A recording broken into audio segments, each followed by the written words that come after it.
ओम श्री परमात्मने नमः।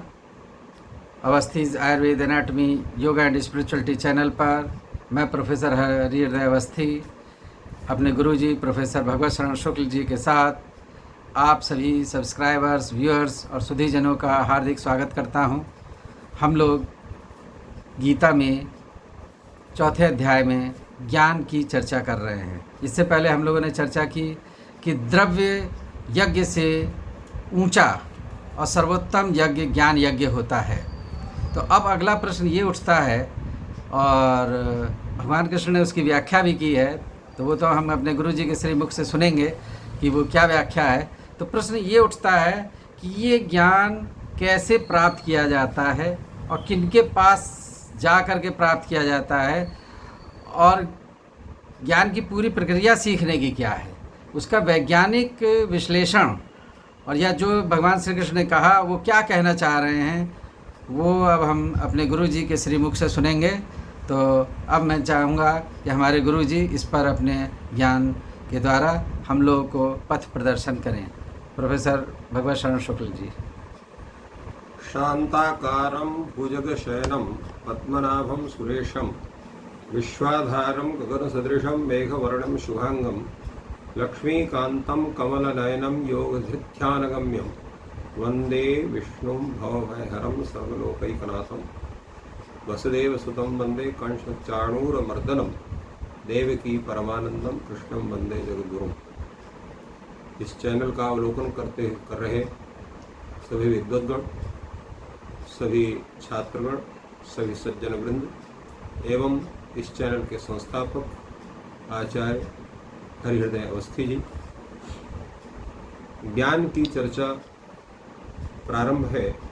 इस चतुर्थ अध्याय में आचार्य अवस्थी जी का प्रश्न हुआ है कि ज्ञान प्राप्त करने का सही और वैज्ञानिक तरीका क्या है। आज जो स्थिति है, प्रायः हम लोग या तो कक्षा में अपने गुरुजनों से जो उन्होंने व्याख्यान दे दिया उससे हम ज्ञात करते हैं,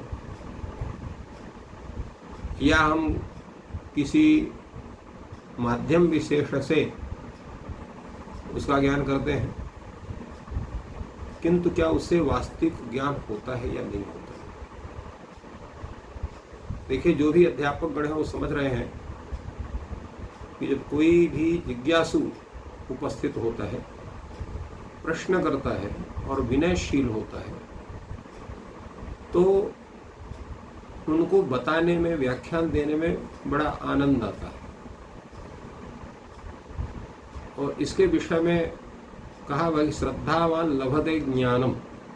जो श्रद्धा जिसके अंदर होगी वही ज्ञान को प्राप्त कर सकता है।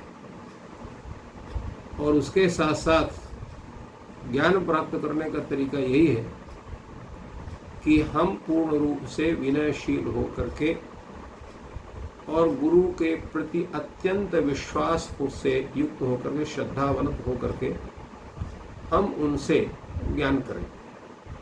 भगवान ने गीता में ज्ञान करने का उपाय बताया। तद्विद्धि प्रणिपातेन परिप्रश्नेन सेवया उपदेक्षन्ति ते ज्ञानम ज्ञानिनः तत्त्वदर्शिनः।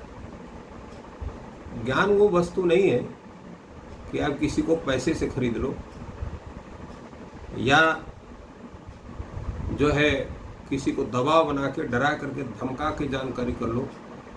ये दोनों संभव नहीं है। जब तक वह गुरु प्रसन्न नहीं होंगे तब तक आपको ज्ञान प्राप्त हो ही नहीं सकता है। मान लीजिए, भय दे करके आप उनसे कि अगर आप नहीं हमको पढ़ाओगे, लिखाओगे तो हम आपको जीवन जान से मार देंगे, तो कुछ थोड़ा बहुत बता करके अपनी जीवन रक्षा करने के लिए वो आपको कुछ थोड़ा बहुत बता देंगे, और इतना ही बताएंगे कि आपको लगे कि हमको सब कुछ ज्ञान हो गया।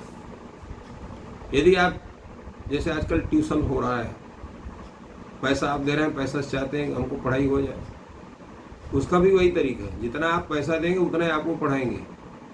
वो बड़ी वृत्ति हो गई। इसलिए आज कल स्थिति बड़ी भयंकर हो गई है। बहुत ऐसे कम लोग हैं, जैसे प्रोफेसर हरिहृदय अवस्थी जी हैं, वो बिना किसी भी लालच के पढ़ा रहे हैं। ऐसे बहुत से विद्वान हैं जो इस तरह से काम कर रहे हैं, परंतु प्रायः बिना कुछ लिए एक भी अक्षर आपको बतलाने के लिए तैयार नहीं है और आपकी श्रद्धा भी नहीं है। प्रायः जो छात्र है, जो पैसे दे करके पढ़ रहा है और बड़े घर का है, उसको यही लगता है कि जैसे गाड़ी चलाने वाला नौकर होता है, घर का काम करने वाला नौकर होता है, इसे पढ़ाने वाला नौकर है। तो ऐसी जहाँ बुद्धि होगी वहाँ पर आपको ज्ञान की प्राप्ति हो ही नहीं सकती। ज्ञान की प्राप्ति करने के लिए सबसे पहले जो ज्ञानी तत्वदर्शी व्यक्ति है उसके अनुसार आपको अपने को ढालना पड़ेगा। इसलिए भगवान ने कहा कि तद्विधि प्रणिपाते न, सर्वप्रथम जाइए उनको अत्यंत श्रद्धा पूर्वक उनको प्रणाम करिए। प्रणाम करने के पश्चात आप उनसे उस प्रश्न को जब देखिए उनका मूड है बताने का कि नहीं है, क्योंकि हमेशा व्यक्ति का ये मस्तिष्क ऐसा नहीं होता है कि वो पूरी बात आपको बतलाने के लिए तैयार हो। तो प्रश्न करिए। प्रश्न से भी कोई आवश्यक नहीं है कि आपको उत्तर देगा ही। ठीक है, आपने प्रश्न कर दिया, कुछ आपको बता दिया, तो इसलिए सेवा करना पड़ेगा। सेवा ही एक ऐसा अस्त्र है कि व्यक्ति गुरुगत विद्या को प्राप्त कर सकता है पूर्ण रूप से। जैसे कोई गाय है, उससे आपको दूध लेना है, तो दूध लेने के लिए पहले क्या करना पड़ेगा, उसका जो बछड़ा है उसको लगाना पड़ेगा। तो जो बछड़ा जब दूध पीता है तो गाय का जितना दूध है वो उसके स्तन में पूर्ण रूप से आ जाता है। इसके बाद जो दोहने वाला है, जो उसको धोता है, तो उसको पूरा दूध प्राप्त होता है जितना उसको आवश्यक होता है। इसलिए गुरु शुश्रूषा जो है वो बछड़े के समान है। जब गुरु की सेवा आप करते हैं तो गुरु निश्चिंत होता है अपने अन्य क्रियाओं के प्रति, और जब वो निश्चिंत होता है तो पूर्ण रूप से वो ज्ञान आपको प्रदान करता है।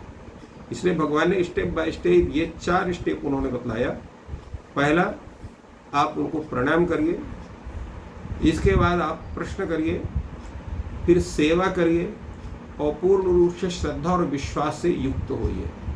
श्रद्धा का तात्पर्य उनको आप सम्मान दे रहे हैं, विश्वास का मतलब है कि उनके वाणी को पूर्ण रूप से आप ये मान के चल रहे हैं कि जो हमको ये ज्ञान बता रहे हैं ये अद्भुत है, इनके द्वारा और किसी के द्वारा, इनके अलावा और किसी के द्वारा हमें प्राप्त नहीं हो सकता है। तो ये आपको विश्वास होना चाहिए। इसीलिए कहा गया सबसे पढ़ने की आवश्यकता भी नहीं होती है। हमारे यहाँ शास्त्र कहता है पानी पिए छान छान, गुरु करे जान जान। माने आप जिनको जानते हैं उस विषय के ये तात्विक ज्ञाता हैं, उन्हीं के पास उसका ज्ञान करने के लिए आपको जाना चाहिए, उनके पास उनकी सेवा करना चाहिए, उन्हीं से प्रश्न करना चाहिए, वही सही ढंग से समाधान करेंगे। तो जब इस तरह से आपकी ये 4 स्थितियां होंगी, पहले श्रद्धा और विश्वास, दूसरा उनके प्रति आदर भाव और उनको प्रणाम, इसके बाद अत्यंत श्रद्धा पूर्वक उनसे प्रश्न और उनकी सेवा। तो ये वे 4 चीज होगी, तब वो जो तत्वदर्शी ज्ञानी है आपको उस ज्ञान का उपदेश करेगा। इन 4 को क्यों रखा गया, इसका कारण क्या है? तात्पर्य यह है कि जब तक उस जो ज्ञाता व्यक्ति है उसकी प्रसन्नता पूर्ण रूप से आवश्यक है आपके ऊपर, वो कृपा उनकी होती है। और कृपा प्राप्त करने के लिए जब तक वो पूर्ण अधिकारी नहीं मानते हैं, इसलिए रामायण भी में कहा गया है कि आरत अधिकारी जहाँ पावहीं, तो आरत अधिकारी, अर्थ आरत का मतलब होता है पूर्ण रूप से समर्पित जो गुरु के प्रति ऐसा जो शिष्य है। तो गूढ़ ही तत्व न जो है, जो गूढ़ तत्व को भी जो ऋषि लोग हैं, जो संत लोग हैं, आज के ऋषि कौन है? जो अत्यंत ज्ञानी है, अपने आचार विचार स्वाध्याय से प्रबल हैं, जिनकी वाणी में कभी असत्य का स्पर्श नहीं है, आचरण जिनका पूर्ण शुद्ध है और अपने विषय के पूर्ण स्वाध्याय ही निरंतर स्वाध्याय करते रहते हैं, निरंतर उसमें कुछ नई नई चीजों की उद्भावना करते रहते हैं। ऐसे जो प्रतिभाशाली आचार संपन्न विद्वान है वही तत्वदर्शी है, वही ज्ञानी है। और जब वो उपदेश करेंगे तो सीधे आपके मस्तिष्क में उसका प्रवेश होगा। उपदेश भी 3 प्रकार का होता है। प्रथम उस उपदेश के विषय में, उस तत्व के विषय में उसका परिचय देना, फिर इसके बाद उसकी व्याख्या करना, और तीसरा उस ज्ञान शक्ति के द्वारा उस विषय का आपकी बुद्धि में प्रवेश कराना। ये तीनों तभी संभव है जब पूर्ण रूप से समर्पण उस गुरु के प्रति आपका होता है। यदि ऐसी स्थिति नहीं है तो ज्ञान आप प्राप्त नहीं कर सकते, क्योंकि ज्ञान, जैसे हमने कहा, इसको आप जबरदस्ती प्राप्त नहीं कर सकते हैं। उसके लिए आपको उस रूप में अपने को, पात्र के स्वरूप को निर्माण करना पड़ेगा, आपको पात्र बनना पड़ेगा। क्योंकि जब तक पात्र नहीं होगा तब तक आज में उस ज्ञान का आधान नहीं हो सकता। जैसे अगर कोई पात्र है, कोई बर्तन है, अगर वो टूटा हुआ है तो उसमें से कोई भी अगर तरल पदार्थ रखते हैं वो बह जाएगा। उसी तरह से अगर आपकी सुपात्रता नहीं आई है, सुपात्रता का स्वरूप क्या है? सुपात्रता का स्वरूप यह है कि पूर्ण रूप से सात्विक होकर के, श्रद्धा और विश्वास का आचरण करके, गुरु के प्रति पूर्ण नम्रता, पूर्ण समर्पण, और अपने जो ज्ञेय विषय है उसको पूर्ण स्थापन करने की आपका अंदर सामर्थ्य हो। कभी कभी ये होता है कि हम जानना तो बहुत चाहते हैं, किंतु उसको ठीक से, उस प्रश्न को अपने गुरु के सामने हम प्रकट नहीं कर पाते हैं। जब आप प्रकट नहीं करेंगे तो आपका ज्ञान को वो आपको कैसे प्रदान करेंगे? और तीसरे क्या है कि हम सब कुछ करते हैं, परंतु हम प्रश्न भी किए, बड़ी विनीत भी हैं, किंतु गुरु से ज्ञान लेकर के और तुरंत हम रफू चक्कर हो जाते हैं। उनके प्रति कोई हमारा सेवा भाव नहीं होता। अगर उन्होंने कुछ कह भी दिया अपने से कि भैया ये कार्य है, थोड़ा सा इसको देखना है, तो गुरु जी अभी हम खाली नहीं हैं, कभी आप जब खाली होंगे आपका कर देंगे। तो ऐसी स्थिति में भी उस जो गुरुजन है उनके प्रति भी, उस शिष्य के प्रति वो भाव गड़बड़ हो जाता है। अगर भाव गड़बड़ हुआ तो फिर वो पूर्ण तात्विक विवेचन वो आपसे नहीं कर पाएंगे। इसलिए सेवा का भी बड़ा महत्व है। तो पात्रता बनना, पात्रता बन करके और अपने प्रश्न को पूर्ण सजगता के साथ, पूर्ण उसके अवयवों का पूरा विश्लेषण करते हुए जब आप प्रश्न को उपस्थापित करते हैं, तभी आपको वो तात्विक ज्ञान, वो तत्ववेत्ता ज्ञानी आचार्य के द्वारा आपको प्राप्त होता है। तो ये भगवान ने कहा कि जो ज्ञानम परिसर्वम, जो है सर्वम कर्म ज्ञानम परिसमाप्यते, वो जब तक ज्ञान आपको नहीं हो। तो अब ये प्रश्न होता है, ये ज्ञान क्या है जिसके ज्ञान करने की हमको आवश्यकता है, और वो तत्वदर्शी ऐसे आचार्य के द्वारा ही हमको प्राप्त हो सकता है, और इतनी पात्रता हमारे अंदर आएगी तभी वो ज्ञान हमको प्राप्त हो। तो ज्ञान वो है, तो येन ज्ञानेन सर्वम अविज्ञातम भवति। जिस ज्ञान के द्वारा संपूर्ण संसार की जितनी वस्तु है वो अविज्ञात नहीं रह जाती है, वर्ण पूर्ण रूप से ज्ञात हो जाती है। तो इसलिए भगवान ने कहा, यद ज्ञात्वा न पुनर्मोहम एवं यास्यसि पांडव येन भूतान्य शेषेण द्रक्ष्यस्यात्मन्यथो मयि। तो अब भगवान कह रहे हैं कि वो ज्ञान वो है जो तुमको हो जाएगा तो फिर तुमको मोह नहीं होगा। मोह की व्याख्या करते हुए बताया गया, मोह क्या है? प्रत्येक इंद्रियों के विषयों में राग होना, स्नेह होना, कर्म फल की इच्छा करके ही कर्म में प्रवृत्ति का स्वरूप बनना, थोड़े में ही आपको आनंद की प्राप्ति हो जाना, थोड़े में ही आपको दुख की प्राप्ति हो जाना, सर्वत्र अपने भौतिक लाभ को ही जो है उद्देश्य के रूप में स्थापित करना, ये सब मोह के हेतु हैं। इनके द्वारा मोह होता है। उस मोह से आप कैसे छुटकारा पाएंगे? ज्ञान के द्वारा। ज्ञान क्या है? ज्ञान है उस परम तत्व का ज्ञान, जो परम तत्व परमात्मा है, श्रीमन्नारायण है, जिसको हम तत्वतः ज्ञान कर लेते हैं कि विश्व में जितनी भी वस्तु है उस परमात्मा से भिन्न नहीं है, और हमारे जो कर्म है वो भी उस भगवत प्रीत्यर्थ ही हो रहे हैं। इसलिए रामायण में भी कहा, सखा परम परमार्थ एहु मन क्रम वचन राम पद नेहु। तो वो स्नेह की स्थिति जो ईश्वर के प्रति बनती है वो तभी बनेगी जब संपूर्ण ज्ञान का एक जो मुख्य तत्व है वो परमात्मा तत्व है, उस परमात्मा तत्व आपको बोध हो जाएगा। तो जब प्रत्येक में परम तत्व का बोध आपको हो जाएगा तो फिर इसीलिए भगवान ने कहा कि परम तत्व का ज्ञान होने पर आपको कौन किसको मारता है, कौन किसको जिलाता है, कौन किसका हनन करता है, तो हनन करने वाला और जिसका हनन किया जाने वाला है वो, और हनन करने की इच्छा, हनन करने की प्रेरणा, तो प्रेरक, प्रेरणा, प्रेर्य और कार्य, ये जो तत्व हैं ये इनमें सब में परमात्मा तत्व का ही आपको ज्ञान होगा। तो जैसे एक ऐसा व्यक्ति है जिसको ये मालूम है कि इससे हमको कोई लाभ नहीं होना है, परंतु कार्य इसलिए करना है कि जिससे ये फला व्यक्ति हमारे ऊपर प्रसन्न रहे, तो आप निस्वार्थ भाव से उस कार्य को संपादित करते हैं। ठीक स्थिति यही होती है। उस परम तत्व को जानने के पश्चात व्यक्ति को कहीं भी फल की आशा नहीं होती है, इंद्रियों के विषयों के प्रति उसका लगाव नहीं होता है। वो सामान्य दृष्टि से ही उसको देखता है, सामान्य वस्तु को ही श्रवण करता है, सामान्य वस्तु का ही निरपेक्ष भाव से स्पर्श करता है।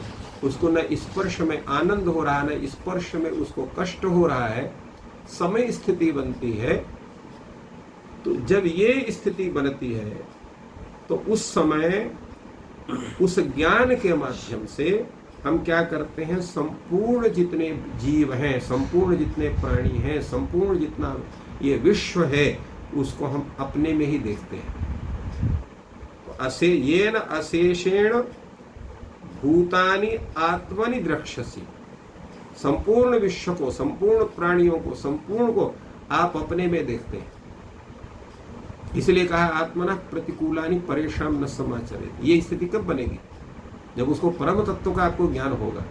तभी जो है अपने से जो आचरण आपको अच्छा नहीं लगता वो आचरण आप किसी से नहीं करेंगे, क्योंकि प्रत्येक जो प्राणी है उसको आपको अपने प्राण जैसे दिखाई पड़ते हैं, अपने शरीर जैसे दिखाई पड़ते हैं, अपने स्वरूप जैसे दिखाई पड़ते हैं। जैसे प्रत्येक व्यक्ति अपने से द्रोह नहीं करता है, अपने से भिन्न से ही द्रोह करता है, अपने को मारने की चेष्टा नहीं करता है, दूसरे को मारने की चेष्टा करता है, अपने से अत्यधिक प्रेम करता है।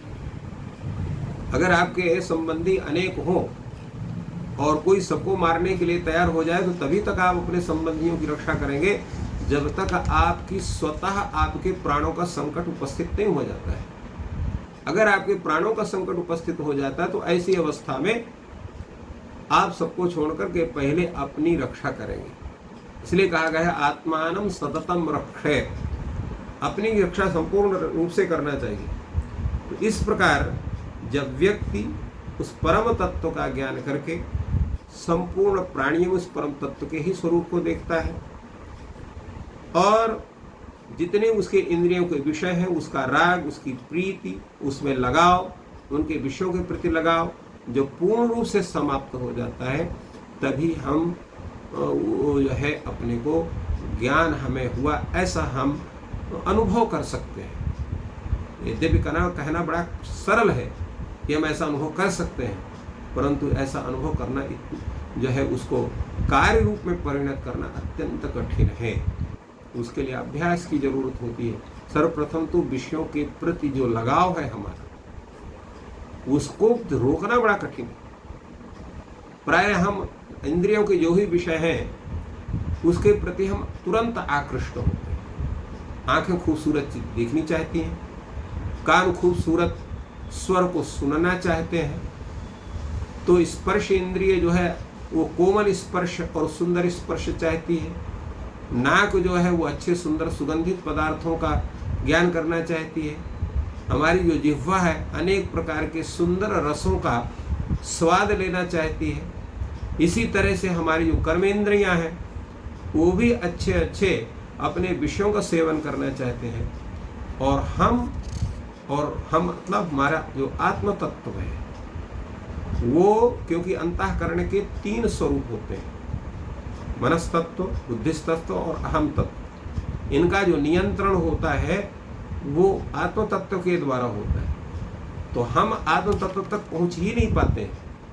कभी कभी हमको लगता है कि मन ही सब कुछ करता है, फिर उसके ऊपर उठते हैं तो लगता है कि हमारा जो अहम तत्व है, अहम तत्व जो हमको कार्य विशेष में प्रवृत्त करता है, वो लगता है कि यही सब कुछ है। फिर उसके आगे जब हम बढ़ते हैं तो लगता है बुद्धि है, बुद्धि बिना सब कुछ गड़बड़ है, तो बुद्धि तत्व भी हमको आत्म तत्व लगने लगता है। जब ये तीनों स्टेज को हम पार करते हैं तब कहीं आत्म तत्व में हम पहुंचते हैं। और जब आत्म तत्व का हमको साक्षात्कार हुआ तो आत्म तत्व का साक्षात होने के पश्चात जब आत्म तत्व और परमात्म तत्व का दोनों का जब प्रभेद ज्ञान करते हैं तब कहीं जाकर उस परम तत्व का हमको ज्ञान होता है। ये ज्ञान सामान्य व्यक्ति हमको नहीं करा सकता। जैसे है आपका विज्ञान का विद्यार्थी है अगर कोई, तो उनके जो प्रोफेसर हैं जब उनको पूरी थ्योरी पढ़ा देते हैं, थ्योरी को वो रट करके और उसको पूरी तरह से उसका व्याख्यान देने लायक हो जाते हैं, फिर भी एक भी प्रैक्टिकल नहीं कर सकते। प्रैक्टिकल करने के लिए जब वो प्रोफेसर आपको प्रैक्टिकल कराएंगे जाकर के, तभी जाकर के आप उसको एक बार प्रैक्टिकल नहीं कम से कम कई बार कराएंगे, तब जाके आप उस प्रैक्टिकल को स्वतः अपने से कर सकते हैं, नहीं तो नहीं कर सकते हैं। ठीक उसी ढंग से शास्त्र में बहुत कुछ लिखा हुआ है, बहुत सी टीकाएं हैं, आप पढ़ करके भी ज्ञान कर सकते हैं, किंतु उसको प्रैक्टिकल कैसे करना, उस ज्ञान को प्रैक्टिकल रूप में हम कैसे प्राप्त कर सकते हैं, वो जो तत्वदर्शी विद्वान है जिन्होंने प्रैक्टिकली काफ़ी अच्छे ढंग से किया है, अपने जीवन उस ज्ञान को उतारा है, वही आपको सही ढंग से थ्योरी के रूप में भी और प्रैक्टिकल के रूप में उस ज्ञान से आपको परिचित करा सकते हैं और आपको अपने सदृश बना सकते हैं। ये एक परिपाटी है और ये इसको प्राचीन भी कह सकते हैं। आज भी स्थिति वही है। अगर कोई जो अच्छा विद्वान तभी बनता है जब गुरु के प्रति उसकी पूर्ण श्रद्धा होती है, पूर्ण समर्पण होता है और बार बार जाकर के गुरु चरणों में बैठ करके उस विषय को जानना चाहता है, उनसे बार बार पूछता है। एक बात और है, कोई भी विषय एक बार सुनने पर या दो बार सुनने पर आपको उसको वो हृदयंगम आपको नहीं हो पाता है। उसका कारण क्या है कि प्रत्येक जितने बार वो व्याख्यान उस विषय का होगा उतने बार उसमें नई वस्तु प्राप्त होगी। एक बार, दो बार, तीन बार जब आप उस चीज़ को सुनते हैं, कई बार इसी तरह से प्रैक्टिकल करके उसका अभ्यास करते हैं, इसके बाद स्वतः उस विषय में सोचते हैं, तब जाकर के वह ज्ञान आपके रूप अनुरूप बनता है और इतने आप स्वयं तब हो जाते हैं कि आप भी किसी को बताने लायक हो जाए। तो ये भगवान ने गीता में इस चीज़ को बतलाया कि ज्ञान प्राप्त करने का कौन सा माध्यम हो सकता है, क्या तरीका हो सकता है और श्रेष्ठ तरीका। अब प्रश्न ये हो सकता है कि सब कुछ हमने किया, ज्ञान भी प्राप्त किया, किंतु ज्ञान प्राप्त करने के पश्चात भी अगर हमारे मस्तिष्क में कुछ अधूरापन लग रहा है तो इसका मतलब ज्ञान पूर्ण रूप से हमें प्राप्त नहीं हुआ है। ज्ञान जब प्राप्त हो जाता है तो व्यक्ति की स्वतः उद्भावनाएं बनती हैं, जिसको हम लोग कहते हैं प्रतिभा का स्वरूप। प्रतिभा का मतलब है नव नवोन्मय शालिनी बुद्धि प्रतिभा, अर्थात प्रतिभा के बल पर गुरु के द्वारा प्राप्त ज्ञान का उद्भावन करके उसको हम और बढ़ा सकने में सामर्थ्य होते हैं। इसलिए ज्ञान करने वाले भी चार तरह के होते हैं। एक तो जैसा सुना वैसे ही धारण उसको कर लिया, दूसरा सुना उसके बाद उसको शंका हुई, जिज्ञासा हुई, उसने पुनः प्रश्न किया और उसका समाधान लिया। तीसरा व्यक्ति है कि बार बार उसके विषय में उसको प्रश्न होते हैं और पूर्ण उसके ज्ञान करने की स्थिति उसकी बनती है। और चतुर्थ ये है कि वो पूर्ण रूप से जब ज्ञान कर लेता है और संपूर्ण शंकाएं उसकी समाप्त हो जाती हैं, और जब तक शंकाएं समाप्त नहीं होती हैं तब तक वो अपने धैर्य से च्युत नहीं होता है, उस विषय को प्राप्त करता ही रहता है। तो ऐसा व्यक्ति ही पूर्ण ज्ञानी बन सकता है और स्वतः अपने वैदुष्य को प्राप्त कर सकता है। तो ये ज्ञान करने का वास्तविक वैज्ञानिक जो है ये तरीका है, ये उपाय है जिसको भगवान श्री कृष्ण ने कहा, और उस ज्ञान के प्राप्त करने से ही हम अपने को पूर्ण रूप से उस रूप में परिणत अर्थात आचार्य के एक दूसरे प्रतिनिधि हम बन जाते हैं उस ज्ञान करने के लिए। तो तब तक ज्ञान करना आवश्यक है जब तक हमें आचार्य न कर दें कि अब तुमको इस विषय का पूरा ज्ञान हो गया है, इसको तुम और बढ़ाओ। तो जब ये आपको उस आचार्य के मुख से निकल जाए तब आप जानिए कि आपका ज्ञान इस तरह से हो गया है कि इसकी आप अभिवृद्धि कर सकते हैं। तो ये गीता में भगवान ने कहा जी। तो बहुत ही सुंदर विवेचन आपने किया गुरुजी। प्रश्न का संपूर्ण उत्तर मिल गया और अब मैं उसको दूसरे रूप में थोड़ा सा बताना चाहूँगा जैसा मैंने समझा। तो गुरुजी ने ये बताया कि जो है जो ज्ञान प्राप्त करना चाहता है वो गुरु के पास जाए और गुरु का एक तो सिलेक्शन करे, वो चयन करे। आजकल पीएचडी में यही परंपरा देखी जा रही है कि जो है छात्र को चयन करने का अधिकार दिया गया है काशी हिंदू विश्वविद्यालय में कि पीएचडी में वो अपने विभाग में देखे वो किस क्षेत्र में शोध करना चाहता है, उसके लिए कौन कौन से आचार्य हैं और किसके साथ वो उत्तम तरीके से कर सकता है। एक बात ये आई क्योंकि वो उस जिस क्षेत्र में करना चाह रहा है उसी क्षेत्र में कार्य करने वाले या जो ज्ञानी वो समझ रहा है उनके पास जा कर के ज्ञान प्राप्त करे। एक बात हुई।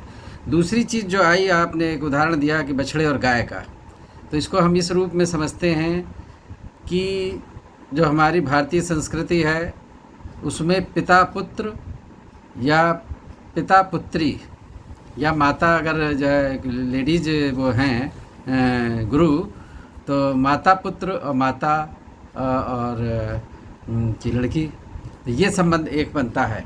तो उसको कहते हैं कि मानस पुत्र और मानस पुत्री। एक तो स्वयं बायोलॉजिकल सन या लड़का या लड़की है तो वो एक बॉन्डिंग होती है।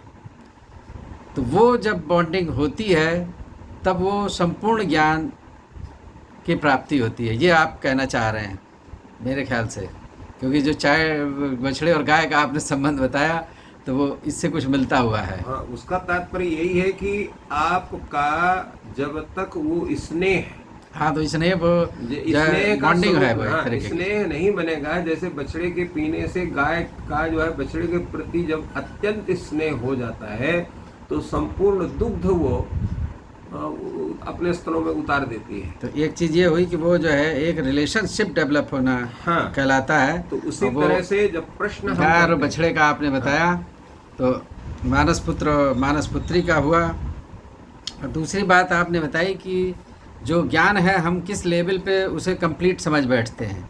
एक हम समझ लेते हैं जो बाहरी ज्ञान है उतना हमें प्राप्त हो गया तो हमने उसी को कंप्लीट समझ लिया जी। दूसरा है कि इंद्रिय के स्तर पर कि एक इंद्रिय है तो चक्षु से केवल ज्ञान प्राप्त किया, एक इंद्रिय से ज्ञान किया, पांचों ज्ञान इंद्रियों से प्राप्त किया, तो वो भी कभी कभी इनकम्प्लीट होता है।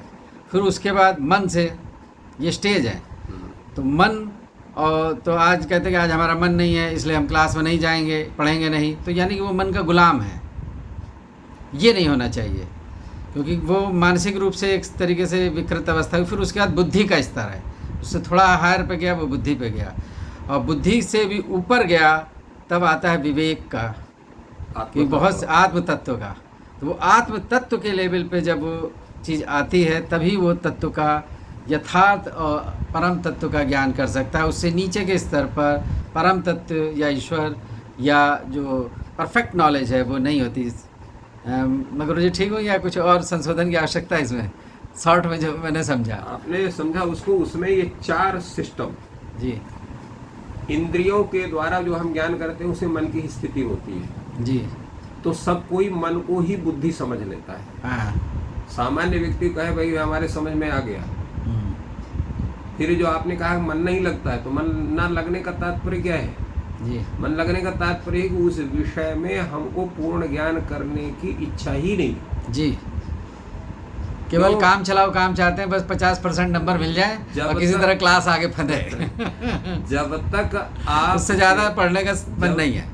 पढ़ने का वो स्वरूप है कि जब आप पढ़ने पर भी आपको ये लगे कि अभी और कुछ जानना बकाया, अभी और कुछ जानना बकाया है। जब ये होता रहे निरंतर, जैसे आपको तृप्ति ही ना हो। इसलिए उसमें एक छोटा सा उदाहरण आया रामायण में कि राम कथा जे सुनत अघाही रस विशेष जाना तिन नाही। तात्पर्य इसको हम, वो तो केवल राम कथा को लेकर के हुआ, भक्ति भावना पूर्ण का स्वरूप है। किंतु उससे हम जो ग्रहण कर रहे हैं वो ये है कि किसी भी ज्ञान को करने के लिए अगर हमको उसमें तृप्ति महसूस हो गई तो इसका मतलब है वो ज्ञान के अभी समीप तक हम नहीं जा पाए। जी। ज्ञान में आपको तृप्ति नहीं होती है, ज्ञान की जो पिपासा है वो लगातार आपके पास रहनी चाहिए। जो वो पिपासा अगर शांत हो गई, जैसे कि कोई बहुत पढ़ा लिखा इसके बाद क्या इस विषय के हम विद्वान हो गए, तो जो तत्वदर्शी है उसको उसका उपहास उड़ाते हैं, कहीं ये मूर्ख है। जी। ज्ञान की कोई सीमा नहीं। तो ज्ञान की सीमा को जो समझ गया वो वास्तव कुछ नहीं समझा। तात्पर्य उसकी पिपासा, जो ज्ञान प्राप्त करने की उसकी इच्छा है, वो समाप्त नहीं होना चाहिए। तो इसीलिए गुरु जी तो चिकित्सा के क्षेत्र में ये कहा जाता है कि हर चिकित्सक ये नहीं कहता कि मैं डॉक्टरी कर रहा हूँ या वो कहते हैं प्रैक्टिस कर रहे हैं। हाँ, और वकील है कि वो भी कहता है मैं प्रैक्टिस कर रहा हूँ, वो अपने को परफेक्ट नहीं मान रहा, वो प्रैक्टिस कर रहा है, अभी सीख रहा है, अभ्यास कर रहा है। प्रैक्टिस का मतलब है जो उसका हिंदी शब्द है प्रैक्टिस, माने कि अभ्यास कर रहा है, उसी ज्ञान का वो अभ्यास कर रहा है और उसमें निपुण होना चाह रहा है। आज भी ये जो बड़े विद्वान हैं वो ये नहीं करते इस विषय का मैं विद्वान हूँ, वो कहते हैं इस विषय का मैं विद्यार्थी हूँ। जी। एक बहुत बड़े संगीतज्ञ हैं, वो 30 वर्ष तक लगातार गाने बजाने के बाद भी उन्होंने कहा कि फला राग अब हमको कुछ समझ में आना प्रारंभ हुआ, अभी तो कुछ समझ में ही नहीं आता था। जी। तात्पर्य क्या है कि उस राग का जो तात्विक स्वरूप है, तो वो जब तक आपके समझ में नहीं आएगा, उसी तरह से उस विषय का जब तक वो तात्विक जो उसका स्वरूप है, जिस तात्विक शब्द वस्तु का साक्षात्कार होने पर फिर आपको वो ज्ञान पिपासा और उसमें आग 3 प्रकार के ज्ञान की स्थिति बनती है। जी। एक तो आपने गुरुजन से प्राप्त किया, फिर इसके बाद अभ्यास करके उसको पूर्ण सुदृढ़ किया, और तीसरा सिस्टम जो बनता है उसमें जिसकी व्याख्या भी हमने की थी, नूतन उद्भावनाएं। इस विषय में ये भी सोचा जा सकता है, इस विषय में ये भी सोचा जा सकता है, इस विषय में ये भी सोचा जा सकता है। और इतने सोच करके इसके बाद फिर आप निराकरण के फिर गुरु जी जिनके पास आइए, उनसे कहिए गुरु जी हमने इस विषय में ये सोचा है, इसका मतलब क्या होता है, उसका वो विश्लेषण करेंगे। इस विश्लेषण के बाद इसके बाद फिर आप जाइएंगे, फिर नई चीजें सोचेंगे, फिर करेंगे। तो बार करने से आपके अंदर ये होगा कि आप स्वतः जो है एक नई उद्भावना करके एक नए ज्ञान को, एक नए सिस्टम को आप जन्म देते हैं, जिसको आजकल वैज्ञानिक करते हैं।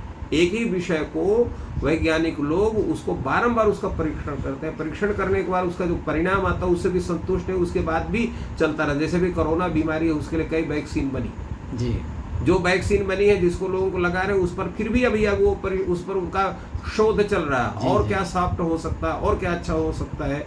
अभी 2 बार लगाना पड़ता है, एक बार ही लगाने से क्यों ना उस सिस्टम को पूरा तरह से डेवलप हो जाए कि लोगों को तुरंत ज्ञान उसका हो जाए। तो तात्पर्य है कि जो विज्ञान का जो सिस्टम, वही ज्ञान तब विज्ञान बन जाता है जब वो पूर्ण रूप से अपनी उद्भावनाओं को लेकर के नए नए सिस्टम को डेवलप करता है जी। तो ये जब तक नहीं बनेगा तब तक ज्ञान आपका अधूरा रहेगा। अधूरा तो हमेशा यद्यप रहता है, परंतु आप उस परम तत्व के पास जब पहुंच जाते हैं तो उद्भावनाएं भी आपकी समाप्त हो जाती हैं जी। जैसे आप अपने घर से चलिए और अपने गंतव्य में पहुंच गए, और गंतव्य में जाने पर आपको पूर्ण लाभ मिल गया, तो आप लोग समझते हैं कि आज हमारा वहाँ फला जगह जाना हमारा सफल हो गया, क्योंकि हमको पूर्ण चीज प्राप्त हो गई जी।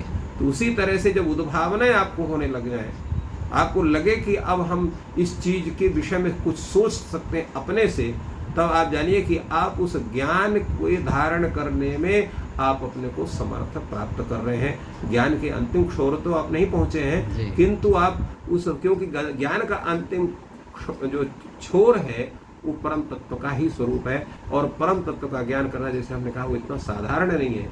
उसके पास पहुंचने से वो जैसे रामायण में कहा कि जन्म जन्म मुनि जतन कराही, अंतराम कहीं आवत नहीं।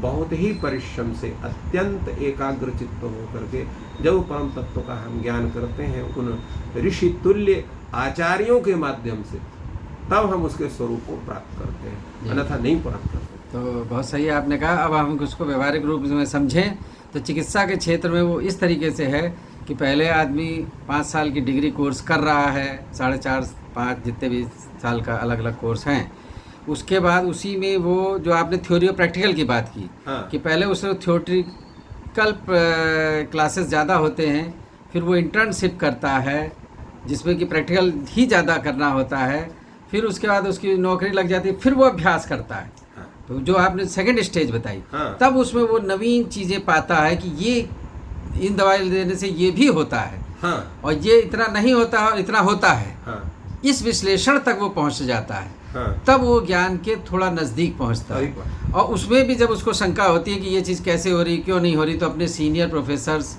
और जो उसके गुरु रहे हैं और जो उस विषय के विशेषज्ञ हैं, गुरु नहीं भी हैं लेकिन वो पूरे इंडिया में या वर्ल्ड में वो हैं, तो उनसे फिर संपर्क करके डिस्कशन करता है, फिर वो इन बातों को आता है। जी। तो उसके लिए विभिन्न वैज्ञानिक संगोष्ठियाँ होती हैं, ये नेशनल इंटरनेशनल लेवल पे, तो वहाँ उन प्लेटफार्म पे ये सब चीज़ें बातें आती है। तो थ्योरी और प्रैक्टिकल, तो ये जो आपने बताया कि खाली थ्योरी से नहीं, प्रैक्टिकल हर चीज़ के ज्ञान का प्रैक्टिकल होना ज़रूरी है, चाहे वो आध्यात्मिक हो और चाहे वो चिकित्सा या वकालत या किसी भी क्षेत्र का किसी है, भी क्षेत्र का हो। तो उसमें जो है प्रैक्टिकल प्रायोगिक होना जरूरी है। क्योंकि और ये जो हमारा आयुर्वेद है वो तो ये मानता है कि ये पूरा जो वर्ल्ड है वही उसकी लैब है, हाँ, क्योंकि उस लैब के अंदर जी। त्रिदोष का और जो औषधियाँ हैं उनका उन्होंने परीक्षण किया और उस परीक्षण के आधार पर निष्कर्ष निकाल करके संहिताओं में दिया। तो एक बात ये हुई। और जो एक और मैं ये क्लास में बताता हूँ कि जो आपने कहा कि 3 बार कम से कम पढ़ें, तो हमने जो अपनी यहाँ परंपरा रखी है कि हम लोग जो 1 महीने का कम से कम या एक पार्ट का प्रोग्राम हम अपना जो है नोटिस बोर्ड पे दे देते हैं कि इस डेट पे ये प्रोफेसर ये क्लास लेगा। हाँ, टॉपिक पहले से डिसाइडेड है, जी, जी। और उसको वो इसलिए डिसाइडेड है कि जो अच्छे बच्चे पढ़ने वाले हैं, जो वास्तव में सिंसियर हैं, कुछ तो खाली डिग्री लेना है काम चलाओ, तो उनकी बात तो उनकी इस तरह की, लेकिन जो कुछ लोग विशेष ज्ञान प्राप्त करना चाहते हैं और विशेष बनना चाहते हैं, तो वो जो है उसको पहले पढ़ें। तो जब वो पहली बार अपने आप पढ़ते हैं तो कम से कम 50% नॉलेज उनको अपने आप आ जाती है, क्योंकि आजकल इतने ज़्यादा IQ और इंटेलिजेंट बच्चे और थ्रो नीट कंपटीशन आ रहे हैं। जी। उसके बाद एक दूसरा जो रिवीजन उसमें आ जाता है कि भाई एक दिन पहले उसने पढ़ा, फिर क्लास डिलीवर हुआ तो टीचर ने सिखाया, तो जो उसकी शंकाएँ रह गई थी वो उस टाइम क्लियर हुई। हाँ, उसके बाद फिर तीसरी स्टेज है जो उसके बाद भी फिर एक बार वो किताब पढ़े, उसी चैप्टर को हाँ, हाँ, उसी दिन पढ़े, उसी दिन पढ़े। ऐसा नहीं कि एक हफ्ते बाद 15 दिन बाद, क्योंकि जो थॉट प्रोसेस है उस थॉट प्रोसेस में क्या शंकाएं रह गई और क्या और जानना चाह रहा था उस किताब को पढ़े। और फिर जो है ऑनलाइन आजकल नेट पे अवेलेबल है सब चीज़ें, तो विभिन्न पुस्तकें रेफरेंस बुक पढ़े और फिर वो गुरुजी से फिर डिस्कशन करे कि भाई ये चीज़ें रह गई। तो आज हम लोगों ने दे रखा है कि मेरा फ़ोन नंबर है 9415813194, तो उस पर जिस किसी को जो भी हमारे विषय का प्रश्न पूछना है तो वो व्हाट्सएप करे, उसको उसका उत्तर मिलेगा। और ये मैं हर साल हर स्टूडेंट को ये नंबर देता हूँ कि वो स्वतंत्र है और कोई भी प्रश्न पूछे, रचना शायरी का हम प्रोफेसर हैं, उससे संबंधित कोई भी प्रश्न पूछे उसकी समस्या का समाधान किया जाएगा व्यक्तिगत तौर पे, ऐसा नहीं कि सामूहिक। तो वो वास्तविक रूप में प्रश्न पूछे, उसका जवाब मिलेगा। तो इस तरीके से एक प्रोसेस है कि जिसमें लगभग 4 स्टेप आते हैं। तो एक पहले क्लास में टीचर से पहले का, फिर क्लास से टीचर से पढ़ा, फिर अपने आप पढ़ेगा, फिर कुछ कन्फ्यूजन रहेगा तो वो फिर टीचर से कांटेक्ट करेगा, फिर तो ये एक सतत प्रक्रिया है। तो कई बार, 3 ही बार नहीं, 4, 5, 10 बार। इसीलिए लोग कहते हैं कि गीता को बार बार पढ़ते हैं, हाँ, रामायण को बार बार पढ़ते हैं। क्यों पढ़ते हैं? एक बार पढ़ ली खत्म। लेकिन नहीं, जो आपने बताया कि नया नया थॉट, उसका नया विज़न, और कभी कभी वो बिंदु हम उतना कंसंट्रेट नहीं कर पाते और वो दूसरी बार में हमें वो चीज़ आती है। और मैं ये खास करके अनुभव कर रहा हूँ कि मैंने कई बार गीता पढ़ी करी, लेकिन आपके जो वचनों से मैं सुन रहा हूँ तो कई चीज़ें मेरे को ऐसी प्राप्त हुई जो शायद मैं वैसे तो प्राप्त नहीं कर सकता था, क्योंकि सामने जो साक्षात प्राप्त कर रहे हैं। जैसे आपने बताया कि ये जो ज्ञान के द्वारा कर्म कैसे भस्मीभूत होते हैं, तो उसमें मेरे को आपका एक शब्द बहुत पसंद आया कि आपने कहा कि कर्म की वासना नहीं रह जाती। हाँ, तो केवल 3 शब्दों में सारी बात हो गई। जो पूरे 300 शब्द या 300 पेज भी लिखे जाएं और तब वो बात क्लियर नहीं होती। तो गुरु की ये महत्व होता है कि वो उस लाइन को समराइज्ड वे में एक कितना छोटी रूप में बता दें और वो परम ज्ञान आपको परम तत्व की तरफ ले जाता है। तो वो आपने कहा कि कर्म खत्म नहीं होते, लेकिन कर्म के अंदर जो आपकी वासना है, इच्छा है, वो समाप्त हो जाती है। और जब वो समाप्त हो गई तो एक तरीके से कर्म भस्मीभूत हो गया, जो मैंने समझा। बाकी आपको खुद गुरु जी बताएंगे। तो ये आगे चर्चा, फिर एक ऐसा श्लोक आएगा, उस पर हम पुनः विस्तृत चर्चा करेंगे। तो आज के लिए इतना ही है। तो जो अगर आप ये सब चर्चा पसंद आ रही हैं तो चैनल को सब्सक्राइब करें, अपने मित्रों से भी जो है शेयर करें, व्हाट्सएप और टेलीग्राम और फेसबुक और इंस्टाग्राम, ट्विटर आदि के माध्यम से। और अब मैं चाहूँगा कि गुरुजी आज जो हम लोगों ने चर्चा की वो 2 मिनट में संक्षेप में एक बार पुनः बता दें। इसमें 2 मुख्य तत्वों पर चर्चा हुई। एक तो ज्ञान प्राप्त करने का सही नियम क्या है, उसको भगवान ने बतलाया। और उसी को मुंडकोपनिषद में भी कहा है, तद विज्ञानार्थम स गुरुमेव अभिगच्छेत समित पाणि श्रोत्रियम ब्रह्मनिष्ठम। अर्थात गुरु के प्रति अत्यंत श्रद्धा भाव हो करके और साथ साथ उन पर पूर्ण विश्वास करते हुए, समित पाणि का मतलब अपने को एक सामान्य बहुत छोटा समझ करके, और जो श्रोत्रिय ब्रह्मनिष्ठ अर्थात जो तत्ववेत्ता गुरु हैं, जो इस विषय के पूर्ण हमारी दृष्टि से, उनकी अपनी दृष्टि है, वो तो और भी निरंतर करते। जैसे एक तपस्वी व्यक्ति है, निरंतर तपस्या करता रहता है, उससे ये नहीं कहता कि इतनी तपस्या कर लिया बहुत है। तो ब्रह्म साक्षात्कार के होने के पश्चात भी उनका जो ज्ञान के प्रति पिपासा वो शांत नहीं होती, निरंतर लगी रहती है। तो वो स्थिति ब्रह्मविद ज्ञानी के पास जाने का है। और जब वो, जैसा अभी हमने कहा कि जब व्यक्ति को ज्ञान हो जाता है तो संपूर्ण उसका मोह समाप्त हो जाता है। इसी विषय को ईशावास्योपनिषद में भी कहा गया है, यस्मिन् सर्वाणि भूतान्यात्मैवा भूत बीजानतः तत्र को मोह का शोक एकत्वम अनुपश्यता। जब व्यक्ति को तत्व ज्ञान हो जाता है तो संपूर्ण जितने प्राणी उसको आत्मवत लगते हैं, आत्मवत सर्वभूतेषु।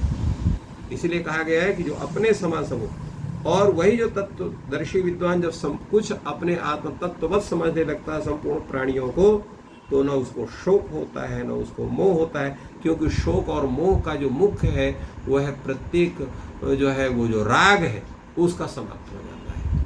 क्योंकि जैसा अपना शरीर अपने शरीर का अवयव हो जाए तो उस अपने शरीर के अवयव में एक सामान्य जो हमारा स्नेह होता है जो व्यक्ति, उसी तरह से होता है। तो संपूर्ण निज प्रभुमय देखें जगत कहीं सन करें विरोध, वो स्थिति उनकी हो जाती है। तो ये इन दोनों श्लोकों का मुख्य भाव। तो बहुत सुंदर विवेचन हुआ। अब मैं जो है सभी की मंगल कामना करता हूँ कि सभी स्वस्थ हों और सभी सुखी रहें और ईश्वर सबकी मनोकामनाएं पूर्ण करें। Thank you all.